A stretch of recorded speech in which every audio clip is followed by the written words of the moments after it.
Okay. ఇప్పుడు general doubt ఏంటంటే health కోసం తీసుకుంటాం. మనం క్యాష్‌లెస్ అని తీసుకుంటాం. కట్టిన తర్వాత అక్కడికెళ్ళాక మళ్ళీ మనతో కట్టియడం, లేకపోతే దాంట్లో కటింగ్స్ చేయడం ఇలాంటి రకరకాలు ఉంటాయి గదా! యెస్. మీ దగ్గరున్న పాలిసీస్‌లో ఎలా ఉంటుంది?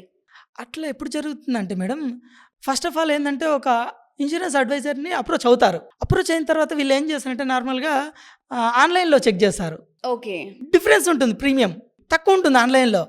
వాళ్ళేం చేస్తారంటే ఏవైతే రైడర్స్ ఉంటాయో అవన్నీ హైడ్ చేసేసి తక్కువ రేట్‌కే ఇచ్చేస్తారు. హుహు.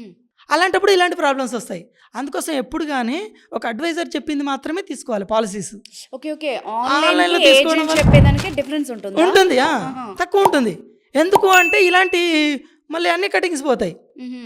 ఆ! వాళ్ళ అన్నిటికి 50% అంటారనమాట అక్కడెళ్ళిన తర్వాత క్లెయిమ్‌కెళ్ళిన తర్వాత. ఓకే. ఓకే. ఆ!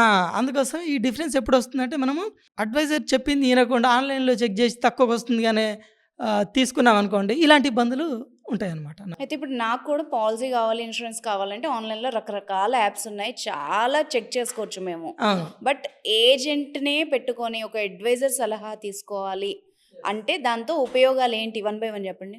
వన్ బై అంటే చెప్తున్నాను మేడం. First service. మీకు క్లియర్‌గా మీరు ఫస్ట్ ఏమేమి క్లెయిమ్ అవుతాయి అవన్నీ గూడా మేము చెప్తాం ఫస్ట్. ఓకే.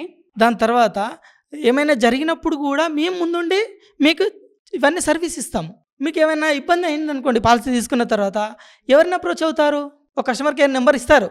కానీ వాళ్ళు రెస్పాన్స్ ఇస్తారా? కరెక్టే. ఇవ్వరు గదా! ఎవరిస్తారు? ఎవరివ్వరు. మేము దగ్గరుండి చూసుకుంటాం గదా! ఆ డిఫరెన్స్ ఉంటది చాలా. అది గూడా ప్రీమియంలో పెద్ద డిఫరెన్స్ ఏముండదు మేడం. చాలా నామినల్ డిఫరెన్సే ఉంటది. మనం ఏందంటే తక్కువ రేట్ అని కొంచెం ఇది పడతాం గానీ, ధర తక్కువ, దురదెక్కువ. అంటే ధర తక్కువ పడితే ఇదే ఉంటది ప్రాబ్లమ్. ఎప్పుడు గానీ మనము అడ్వైజర్స్ త్రూనే ఎళ్ళాలి.